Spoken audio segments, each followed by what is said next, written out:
காலை சூரியன் உதிக்கிறது. பண்டிதர் தனது பசுவை பாசமுடன் பால் பிழிகிறார். ஒரு சாந்தமான கிராமத்தின் புதிய நாள் தொடங்குகிறது. அந்த பசு சுதந்திரமாய் வயலில் சென்று பிற நிலத்தில் வேர்க்கடலை தின்று கொண்டிருக்கிறது. பண்டிதருக்கு தெரியாமலேயும். இதே சமயம் ஊரிலே கடவுளின் பல்லக்கு அலங்காரமாய் ஊர்வலம் வருகின்றது. எல்லோரும் சந்தோஷத்தோடு குரல் கொடுக்கிறார்கள். மாலை ஆனது. ஆனாலும் பசு திரும்பியே வரவில்லை. பண்டிதரின் மனதில் கவலை பெருகுகிறது. மறுநாள் காலையில் பண்டிதன் வேறு ஊர் கோவிலுக்கு புறப்பட்டுச் செல்கிறார். அந்த நேரத்தில் பசு காயமடைந்த காலோடு மெதுவாக ஊருக்குள் நடந்து வருகிறது. அதன் வலி கண்களிலே தெரிகிறது.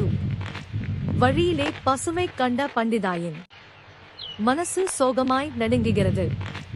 அவள் கண்களில் கண்ணீர் வழிகிறது. அவள் பசுவை மெதுவாய் கயிறு பிடித்து வீட்டுக்குள் அழைத்துச் செல்கிறாள்.